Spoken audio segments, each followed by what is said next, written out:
Good morning to all. आज है 26 नवंबर। तो चलिए देखते हैं अभी तक के मोस्ट इम्पॉर्टेंट करंट अफेयर्स। सबसे पहले तो आज है 26 नवंबर यानी इंडियन कॉन्स्टिट्यूशन डे, और ये डे बहुत इम्पॉर्टेंट है क्योंकि आज के दिन ही डॉक्टर बी आर अम्बेडकर ने पूरे कॉन्स्टिट्यूशन को तैयार करके प्रेजेंट किया था कॉन्स्टिट्यूट असेंबली में। जी हाँ, आज नेशनल मिल्क डे भी है क्योंकि आज है 26 नवंबर, और ये डे सेलिब्रेट किया जाता है on the birthday of doctor Kurien, जिनको हम लोग father of milk operation in India कहा जाता है। तो याद रखिए, national milk day and Indian constitution day. Current affair series देखते हैं। सबसे पहले देखते हैं homework. Which of the following statement is correct about Rani Gaidinliu? Rani Gaidinliu के बारे में कौन सा स्टेटमेंट सही है? The title Rani was given by Mahatma Gandhi. She led the Heraka movement. जी हाँ, इसका आंसर है C, A and B both, क्योंकि रानी जो है टाइटल इनको महात्मा गांधी ने ही दिया था, और हेरेक्का एक रिलीजियस मूवमेंट है जिसमें इन्होंने पार्टिसिपेट किया था। ये मणिपुर से हैं और इनके नाम पे म्यूजियम वहाँ पे बनाया जा रहा है। फार्मूला 1 कतार ग्रैंड प्रिक्स अवार्ड जो है वो दिया गया है लुइस हैमिल्टन को। लुइस हैमिल्टन को ब्राज़ील ग्रैंड प्रिक्स भी मिला है अभी हाल में। आगे बढ़ते हैं। करंट अफेयर सीरीज में आपका स्वागत है। Question number 1, which bank is recently named as most systematic bank in 2019? 2019 का एक रिपोर्ट आया और जिसमें मोस्ट सिस्टमेटिक बैंक डिक्लेयर होता है। जी हाँ, वो बैंक है जेपी मॉर्गन बैंक, जिसका नाम डिक्लेयर किया गया है most systematic bank, okay, in 2019 report.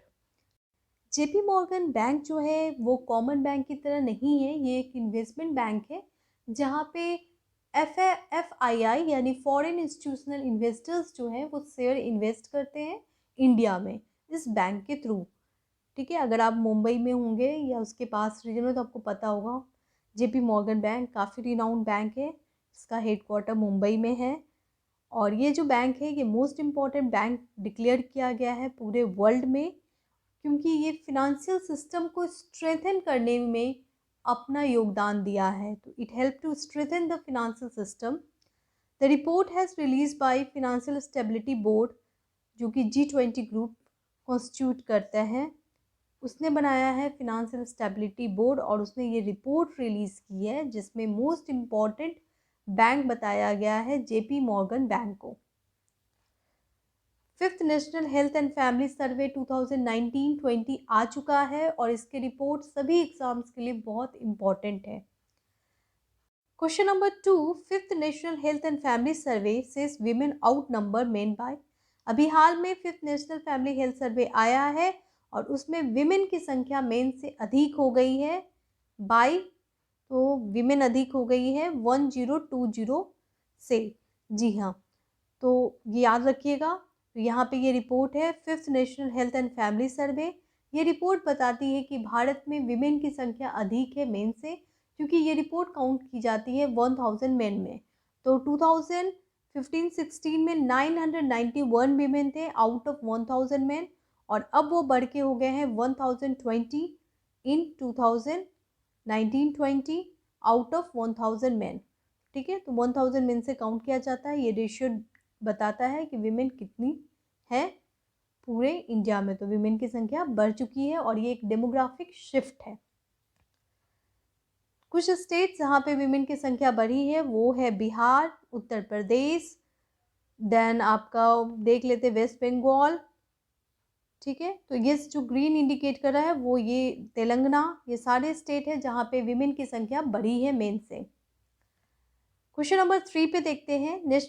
Nutritional status of children has improved in 2019-20 from 2016, which indicator show improvement?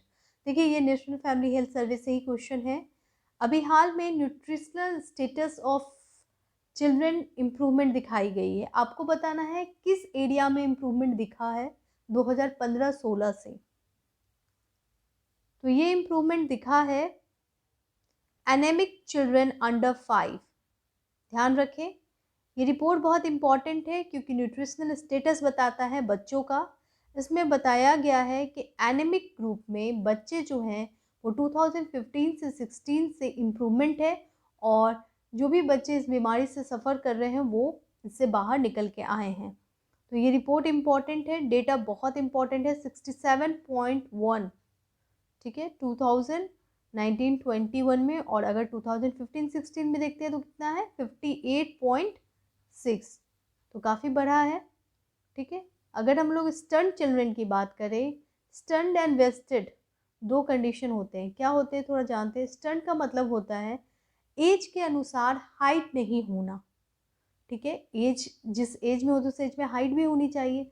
उस एज के अनुसार अगर हाइट नहीं होता है बच्चों का तो वो बच्चों को स्टंट चिल्ड्रन कहा जाता है।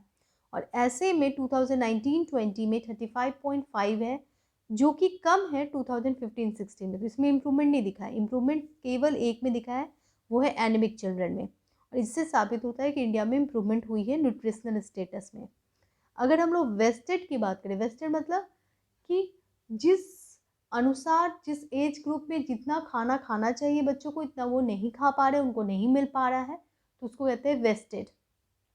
ठीक है, तो ये इशू है, और इसमें भी इम्प्रूवमेंट नहीं दिखा है। देखिए 2015-16 में 21 था और अभी 19.3 है।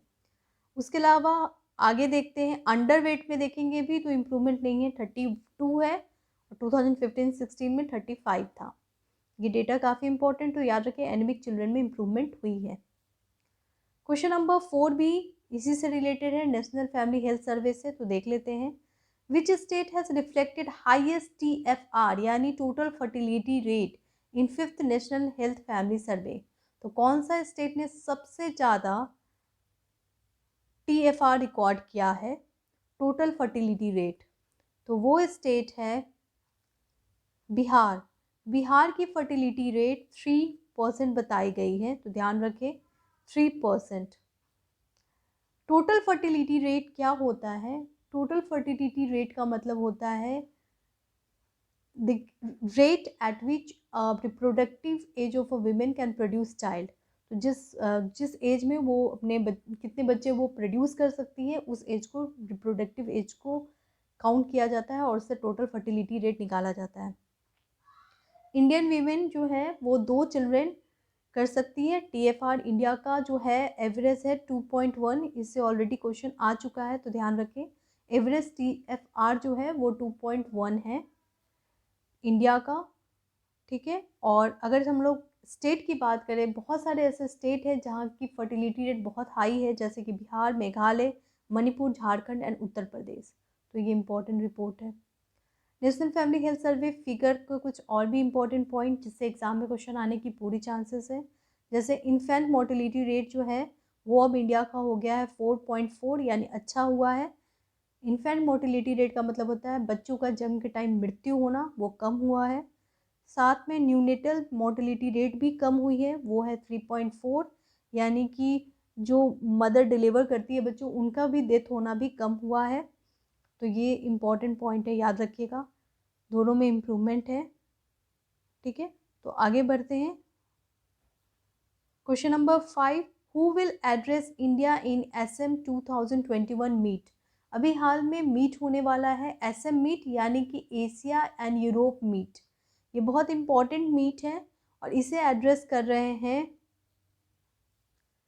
M वेंकैया नायडू, जो कि वाइस प्रेसिडेंट है इंडिया के। M वेंकैया नायडू जो है वो रिप्रेजेंट कर रहे हैं इंडिया को 30th एशियन यूरोपियन मीट। तो कौन सा मीट है? ये 13वां मीट है। ये एक वर्चुअल मीट हो रहा है, लेकिन इसे होस्ट कर रहा है कंबोडिया। याद रखिएगा। इसमें कितने कंट्री पार्टिसिपेट कर रहे हैं? तो टोटल 51 कंट्रीज़ हैं इस ग्रुप में। एशिया एंड यूरोप मीटिंग जो हो रही है, और 2 रीजनल ग्रुप है। कौन सा रीजनल ग्रुप होगा? जी हाँ, आप गेस तो कर ही सकते हैं। एशिया के एशियान ग्रुप और यूरोप का यूरोपियन यूनियन, ये दोनों ग्रुप इसमें हैं शामिल। और ये मीट बहुत इम्पॉर्टेंट है।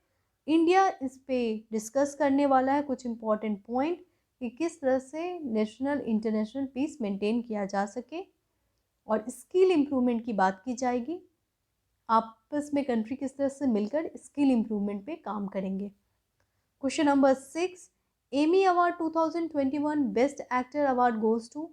एमी अवार्ड 2021 का बेस्ट एक्टर अवार्ड किसे मिला है? तो ये अवार्ड मिला है डेविड टेनेंट को। डेविड टेनेंट कौन है? स्कॉटिश एक्टर है और ये अवार्ड इम्पॉर्टेंट है। इंडिया के हाथ में कोई अवार्ड नहीं आया है और ऐसा माना जा रहा था कि नवाजुद्दीन सिद्दीकी को अवार्ड मिल सकता है, लेकिन नहीं, ये अवार्ड गया है डेविड टेनेंट को best actor award Emmy award के अंतर्गत। बेस्ट ड्रामा सीरीज किसको मिला है? तेहरान को मिला है best drama series. Indian movie, Indian web series किसी का भी नाम इसमें नहीं आया है। Question number 7, who become the first female prime minister of Sweden. Sweden की पहली फीमेल प्राइम मिनिस्टर कौन है?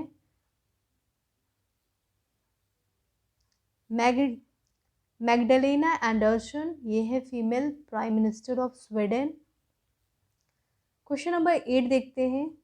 Olaf Scholz has been appointed as next chancellor of.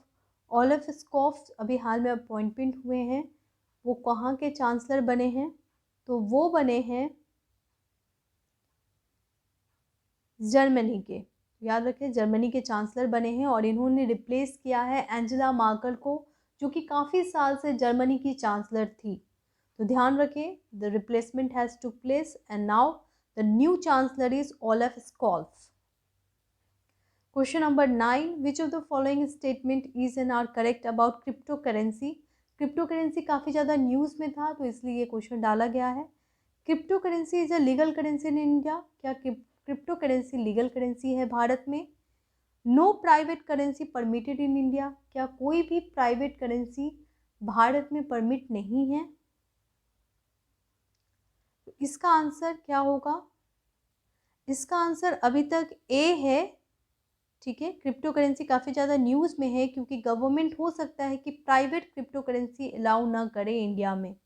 ये बिल अभी पेश होने वाला है विंटर सेशन में, तो इस पर काफ़ी ज़्यादा डिबेट चल रहा है। तो अभी तक तो आपको आंसर ए ही देना है क्योंकि अभी तक प्राइवेट क्रिप्टो करेंसी अलाउ है। आपने ऐड भी देखा होगा, काफ़ी ऐड में क्रिप्टो करेंसी के ऐड्स आ रहे हैं। आयुष्मान खुराना भी ऐड कर रहे हैं, बहुत सारे ऐड्स आ रहे हैं।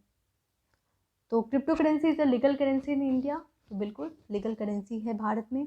क्वेश्चन नंबर 10, दोस्ती military exercise held between India and. दोस्ती मिलिट्री एक्सरसाइज किस कंट्री के बीच में हुआ है? तो ये हुआ है इंडिया एंड श्रीलंका के बीच में। ये हर 2 साल पे एक्सरसाइज होता है। इसमें 3 कंट्री पार्टिसिपेट करते हैं। कौन कौन सी कंट्री है? जी हाँ, इंडिया, श्रीलंका, मालदीव्स। याद रखें, इंडिया, श्रीलंका, मालदीव्स पार्टिसिपेट कर रहे हैं दोस्ती मिलिट्री एक्सरसाइज, जो कि हो रहा है ICGS श्रीलंका में हो रहा है ये एक्सरसाइज। और ICGS यानी Indian coastal guards service Vagra and ICGS Apoorva, ये दोनों ही पार्टिसिपेट कर रहे हैं। तो यहाँ पे वाजरा होगा, जी होगा Vajra and ICGS Apoorva participate in the exercise. Question of the day यानी आज का सवाल, जेवर इंटरनेशनल एयरपोर्ट जो कि इनोग्रेट हो गया है, वो कौन सा लार्जेस्ट इंटरनेशनल एयरपोर्ट है वर्ल्ड का? 3rd, 4th, 5th, 8th। Worst performer in urban SDG report, कौन सी स्टेट ने वर्स्ट परफॉर्म किया है, कौन सी सिटी ने वर्स्ट परफॉर्म किया है? इसका आंसर दें। और वीडियो अच्छा लगे तो प्लीज़ लाइक कर दें, शेयर कर दें और चैनल को भी सब्सक्राइब कर लें ताकि आपको डेली नोटिफिकेशन मिलता रहे। Thank you.